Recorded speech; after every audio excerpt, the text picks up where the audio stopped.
Viltrox has released quite a few very popular prime lenses this year. They are all very compact, delivers decent image quality, and at the same time also very affordable. And now we will look at their latest release, Viltrox AF 35mm f1.7. This is an APS-C lens, price is very affordable, and it is available for the Fujifilm X, Nikon Z, and Sony E mount. Viltrox has sent me a sample for the Fujifilm X mount for this review, but all the different mounts have the same optical design. So let's see if the image quality of this new Viltrox lens is good or not, and I will also be comparing this lens with the TTArtisan 35mm f1.8 and see which one is the better lens.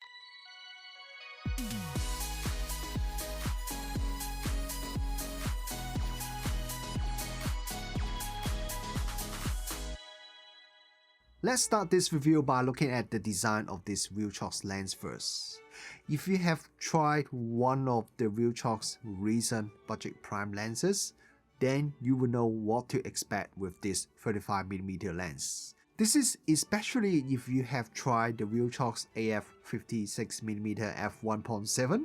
The body of these two lenses are virtually identical.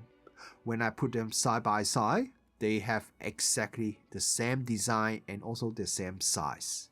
Quite plasticky construction, but the lens still has a metal lens mount. There is no aperture ring or any buttons or switches on the body, it just has the focus ring.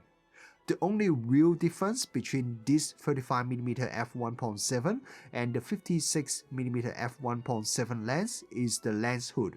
Interestingly, the lens hood for this 35mm lens is deeper than the lens hood for the 56mm lens. The Viltrox 56mm f1.7 has the same lens hood as the Viltrox AF 20mm f2.8 and the 40mm f2.5 full frame lenses.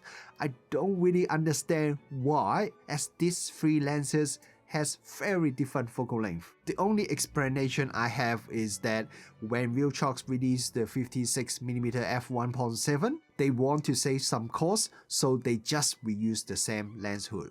And if you already have the Viltrox 56mm f1.7, you can use this new lens hood from this 35mm lens on your 56mm lens for better lens flare protection because it is a deeper lens hood.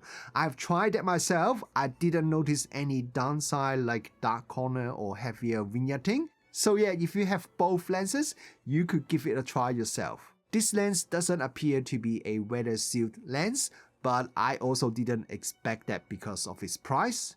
The front element does have a special coating to prevent water drop or dust sticking on it. There is no rubber seal on the metal lens mount, but it does have a USB-C port for firmware update. The weight of this lens is approximately 170 grams, so it's a very lightweight lens. It's about 30 grams lighter than the TTArtisan 35mm f1.8, but the TTArtisan does have a metal body, so the TTArtisan does not feel as plasticky as this Viltrox. This lens has pretty good autofocus performance. Autofocus is fast enough and also pretty quiet when I test it with my Fujifilm X-H2. Face detection works fine, and I don't really have any real autofocus issue even when I was out shooting on the streets in the evening. This is pretty much expected as Viltrox has already released so many different autofocus lenses over the last few years. Now let's have a look at the image quality, and as usual, let's look at the image sharpness first. And we'll also compare this Viltrox lens with the TTArtisan 35mm f1.8. I'm doing all the tests in this review using a Fujifilm X-H2 camera. At the maximum aperture f1.7, the center of the Viltrox lens is already reasonably sharp. If we compare it with the TTArtisan, which is f1.8 for its maximum aperture, the sharpness is very similar between these two lenses. Stopping down these lenses to f2.8, the Viltrox has a pretty decent increase in center sharpness and becomes really sharp at f2.8, while the TTArtisan also has some improvements in the center sharpness, but the Viltrox is just noticeably sharper at f2.8. At f4, the center sharpness is quite similar between these two lenses, and the center sharpness remains similar until we reach f11, then diffraction would start soften the image. Okay, we'll have a look at the corner now, and it becomes pretty interesting. While the center is very similar between the Viltrox and the TTArtisan, now if we zoom in the corner, this time the Viltrox is significantly sharper than the TTArtisan at the maximum aperture. The difference is quite big. I even have to double and triple check my sample photos, and also I went back to my original TTArtisan review to make sure I didn't make any mistakes. But it is true, the Viltrox has much better corner sharpness than the TTArtisan when shooting at the maximum aperture. Even when I stop down the lens, the Viltrox still has noticeably better corner sharpness than the TTArtisan.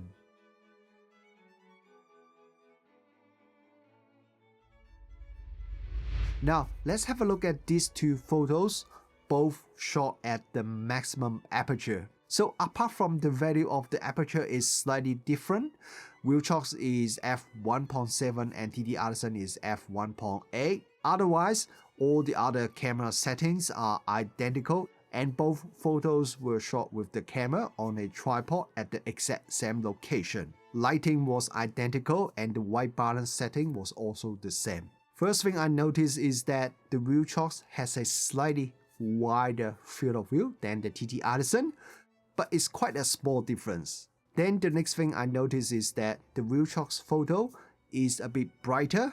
So initially I thought it's just because of the faster aperture, but I need to add a 0.4 EV exposure adjustment to the TTArtisan photo to get roughly the same exposure as the Viltrox, so it seems it's a little bit more than just the difference in the maximum aperture value. In terms of colors, the Viltrox seems a little bit warmer, but the difference isn't too big, at least not in this set of photos. We'll look at the close-up shooting performance now. Viltrox minimum focus distance is 33 cm and the maximum magnification ratio is 0.13 times, which is pretty decent. This is much higher than the TTArtisan, which is only around 0.07, so the Viltrox lens maximum magnification ratio is pretty much double that. However, the TTArtisan is pretty sharp even when shooting at the maximum aperture at the minimum focus distance, while for the Viltrox, you need to stop down a little bit, like to around f2.8, then you can get good sharpness. In terms of bokeh from the Viltrox is quite alright. It doesn't look too nervous, but if you look at the corner, there is definitely a bit of cat's eye effect. If you look at this comparison photo with the TTArtisan, the focus distance is exactly the same, but the photo shot with the Viltrox has slightly bigger bokeh balls. However, the bokeh balls from the TTArtisan seems to be a little bit more rounded, as some of the bokeh balls from the Viltrox is a little bit of oval shape. Also, some of the bokeh balls from the Viltrox has a bit of onion ring pattern that the TTArtisan doesn't have. Another thing I noticed is that even though these two photos were shot within a minute and the lighting was pretty much exactly the same, the photo shot with the Viltrox has much better contrast and colors. The photo shot with the TTArtisan looks slightly washed out. It suggests that the Viltrox has better lens coating and better lens flare performance than the TTArtisan. The photo shot with the Viltrox also is a little bit warmer in terms of colors. Now let's talk about vignetting. We'll look at these raw photos that are imported to Lightroom with the default lens profile correction enabled. With this setting, the Viltrox has only minimal amount of vignetting at f1.7. When we stop down to f2.8, then vignetting is already at minimum level. The TTArtisan has very similar vignetting performance. Now, if I try to disable the lens profile correction in Lightroom, and I notice something interesting. The Viltrox now has a lot more vignetting at f1.7. However, when shooting at f2.8 onwards, then Lightroom reports there is no lens profile correction for the photo. I noticed the photo shot with the TTArtisan has the same behavior as well. Not too sure why is that, but anyway, with the profile correction disabled in Lightroom, Viltrox has slightly more vignetting than the TTArtisan at the maximum aperture. Chromatic aberration control is very good with this Viltrox 35mm lens. I only see small amount of chromatic aberration in some of my photos. I don't think it will be a real issue for most users. The amount of chromatic aberration is very similar between these two lenses. Distortion control is also pretty good with this Viltrox lens. Look at this brick wall test photo. There really isn't much distortion at all. The TTArtisan is also pretty good in this area. Now, these two photos were shot from the same position with the same camera settings. You can once again see that the photo shot with the Viltrox is slightly warmer, and also the field of view is slightly tighter. Lens flare performance is pretty good with this Viltrox lens.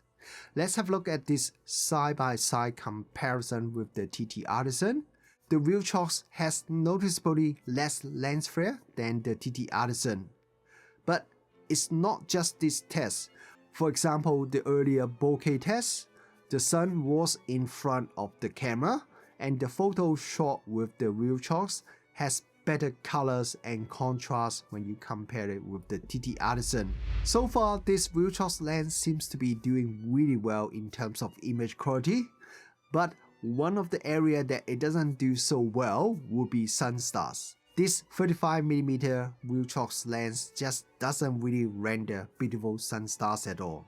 From wide open to minimum aperture f16, Sunstars from this Viltrox lens just doesn't look nice at all. Even at f16, the Sunstars are not sharp and looks a bit messy. It's not the worst ever Sunstars, but I would say it's still a bit below average.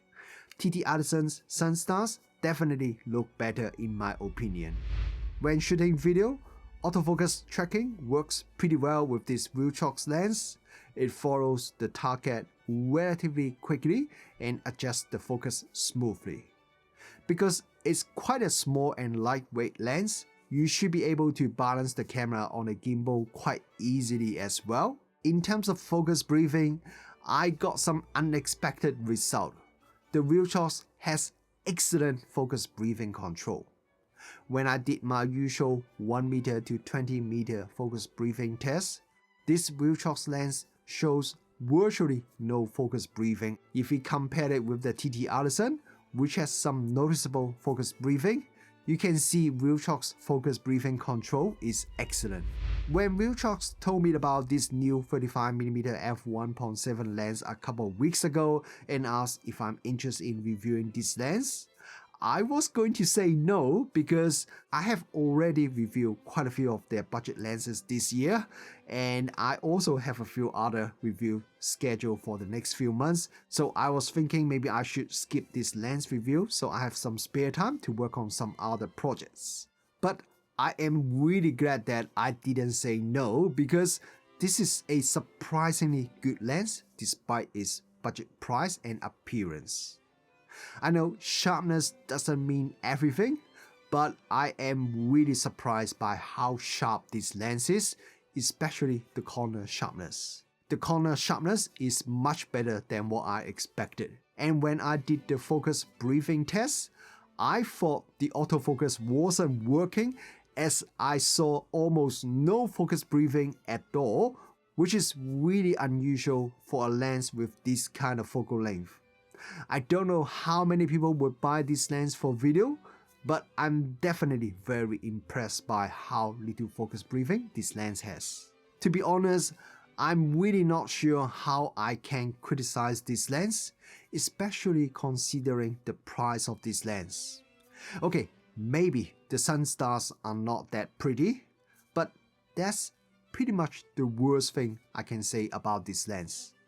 So if you are looking at buying a 35mm lens for your APS-C camera, this Viltrox AF 35mm f1.7 would be a lens that I can highly recommend to you.